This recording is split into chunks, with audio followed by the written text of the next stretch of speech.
Le Seigneur soit avec vous. Et avec votre esprit. Évangile de Jésus-Christ selon saint Matthieu. Gloire à toi, Seigneur. En ce temps-là, Jésus, montant à Jérusalem, prit à part les 12 disciples, et en chemin il leur dit, « Voici que nous montons à Jérusalem. Le Fils de l'homme sera livré aux grands prêtres et aux scribes. Ils le condamneront à mort et le livreront aux nations païennes pour qu'elles se moquent de lui, le flagellent et le crucifient. Et le troisième jour, il ressuscitera. » Alors la mère des fils de Zébédée s'approcha de Jésus avec ses fils Jacques et Jean, et elle se prosterna pour lui faire une demande. Jésus lui dit, « Que veux-tu » Elle répondit, « Ordonne que mes 2 fils que voici siègent l'un à ta droite et l'autre à ta gauche dans ton royaume. » Jésus répondit, « Vous ne savez pas ce que vous demandez. Pouvez-vous boire la coupe que je vais boire ?» Ils lui disent, « Nous le pouvons. » Il leur dit, « Ma coupe vous la boirez. Quant à siéger à ma droite et à ma gauche, ce n'est pas à moi de l'accorder. Il y a ceux pour qui cela est préparé par mon Père. » Les 10 autres qui avaient entendu s'indignèrent contre les 2 frères. Jésus les appela et dit, « Vous le savez, les chefs des nations les commandent en maîtres, et les grands font sentir leur pouvoir. Parmi vous, il ne devra pas en être ainsi. Celui qui veut devenir grand parmi vous sera votre serviteur, et celui qui veut être parmi vous le premier sera votre esclave. Ainsi le Fils de l'homme n'est pas venu pour être servi, mais pour servir et donner sa vie en rançon pour la multitude. » Acclamons la parole de Dieu. Louange à toi, Seigneur Jésus. Aujourd'hui, dans l'Évangile, Jésus nous indique comment devenir grand aux yeux de Dieu. Et le contexte, c'est Jésus qui est en train de monter à Jérusalem où il va être livré et subir sa passion. Et alors, il prépare ses disciples en leur disant, « Le Fils de l'homme sera livré aux grands prêtres et aux scribes. Ils le condamneront à mort et le livreront aux nations païennes, pour qu'elles se moquent de lui, le flagellent et le crucifient.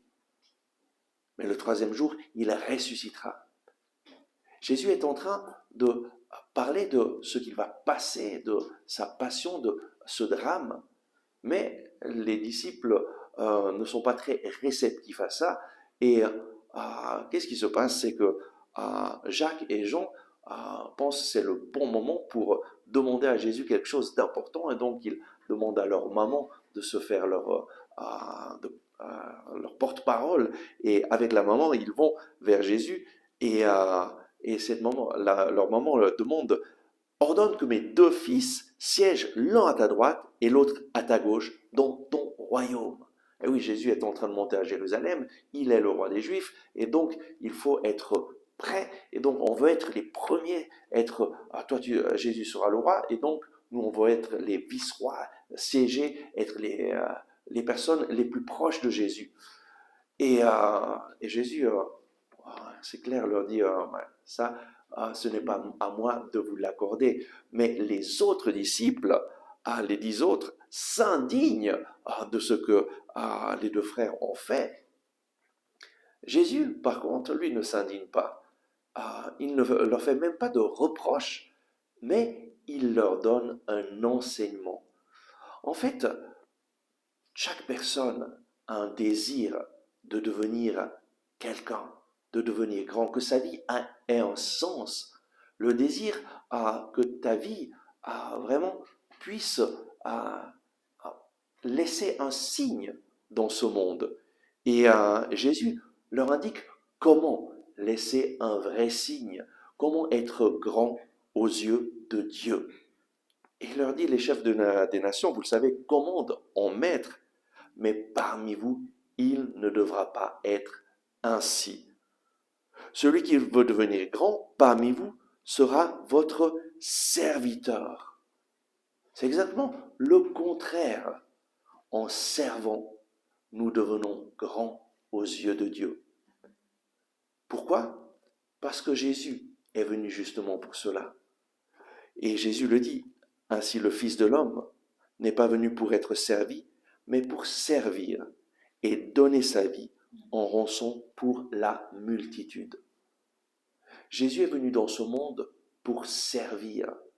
Et toute sa vie qu'il a vécue avec ses disciples, il les a servis, il leur a montré l'exemple. Il s'est mis au service des personnes, il s'arrêtait pour les personnes malades, il prenait du temps avec toutes les personnes pour leur montrer leur importance.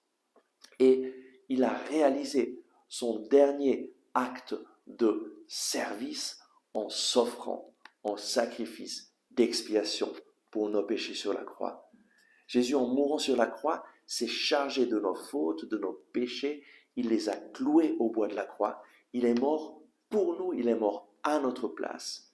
Et après 3 jours, il est ressuscité. Jésus nous a donné l'exemple.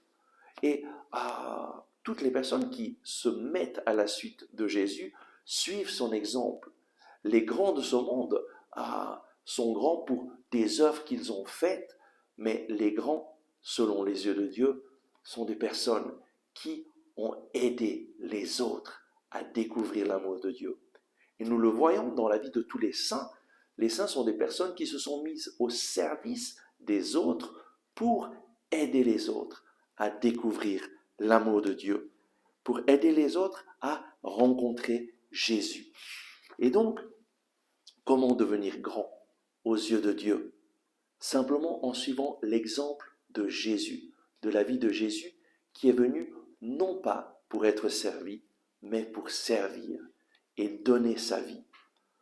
Servir les autres, c'est ouvrir nos yeux aux besoins des autres et les aider dans leur situation, leur donner un coup de main, les encourager pour petit à petit créer des relations d'amitié et leur donner cette possibilité de recevoir notre témoignage, les aider à rencontrer Dieu. Dieu t'aime, Dieu aime chaque personne qui vit sur cette terre. Mais combien de personnes ne connaissent pas l'amour de Dieu? Combien de personnes pensent que Dieu les a abandonnés, pensent que Dieu ne s'intéresse pas à eux? Et c'est à nous, les disciples de Jésus, d'être des instruments au service des autres pour aider les autres à découvrir l'amour du Seigneur pour eux. Servir les autres, c'est les aider à se réconcilier avec Dieu, les aider à prendre conscience de ce que Jésus a fait, que Jésus a payé le prix de nos fautes. Nous n'avons pas besoin d'être parfaits pour aller vers Dieu. Nous avons besoin de mettre notre foi en Jésus, car c'est lui le chemin, la vérité et la vie. Personne ne vient au Père si ce n'est à travers Jésus-Christ. Et Jésus nous offre cette possibilité extraordinaire d'être réconciliés avec le Père lorsque nous mettons notre confiance en lui. Servir les autres, c'est leur enseigner à prier, à nous adresser à Dieu qui nous parle à travers sa parole et auquel nous pouvons répondre à travers nos paroles et nos actes. Servir les autres, c'est leur enseigner à découvrir la parole de Dieu, à découvrir que ce livre, la Bible, c'est Dieu en personne qui vient nous parler, qui vient nous visiter, qui nous accompagne dans notre chemin. Et donc pour devenir grand aux yeux de Dieu, Jésus nous enseigne le chemin, comment le faire, en aidant les autres à rencontrer Jésus. Si nous croyons dans notre cœur que Jésus est venu pour nous, qu'il est mort pour nous sur la croix, et que nous proclamons avec notre bouche qu'il est notre Sauveur et notre Seigneur, alors nous serons sauvés. Lorsque nous accueillons Jésus dans notre vie, lui vient faire sa demeure en nous, et notre vie change radicalement. C'est ce qui s'est passé dans ma vie à l'âge de 22 ans. Lorsque j'ai accueilli Jésus, ma vie a changé radicalement. Et dès ce jour-là, je me suis mis à faire tout mon possible pour servir les autres, pour les aider à découvrir l'amour de Dieu, pour les aider à découvrir Jésus. Je savais une chose, je vais passer ma vie à aider les autres, à rencontrer Jésus, à découvrir que notre Dieu est un Dieu qui parle à travers la parole de Dieu. Je vais passer ma vie à aider les autres à prier avec la Bible, à découvrir le visage d'amour du Père que nous trouvons dans la parole de Dieu. Et donc, découvrir ce Jésus qui a dit « Moi, je suis la lumière du monde. Celui qui me suit aura la lumière de la vie. » Tous, nous voulons devenir quelqu'un, que notre vie ait un sens. Ça, c'est un désir profond dans le cœur de chaque personne. Et Jésus nous indique le chemin par son exemple. Et le chemin, c'est servir les autres pour les aider à rencontrer Dieu. Prions. Oui, merci Seigneur Jésus, parce que toi, tu nous as montré le chemin à travers ta vie. Tu t'es mis au service des hommes. Tu nous as enseigné à marcher avec le Seigneur. Tu nous as enseigné à prier. Donne-nous, Seigneur, dès aujourd'hui, de suivre ton exemple, de nous mettre au service des autres. Donne-nous, Seigneur, d'ouvrir nos yeux aux besoins des autres et de leur donner un coup de main, de les aider.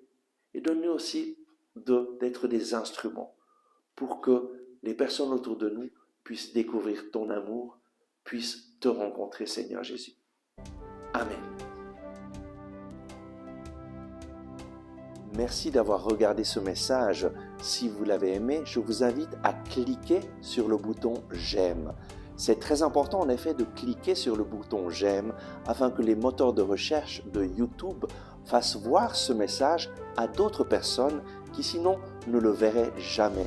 Et de cette façon, vous nous aidez à rejoindre de nouvelles personnes. Je vous invite aussi à vous inscrire à notre chaîne YouTube si vous ne l'avez pas encore fait et à partager ce message avec vos amis. Ensemble avec ma communauté, nous prions pour vous et pour votre famille. À demain.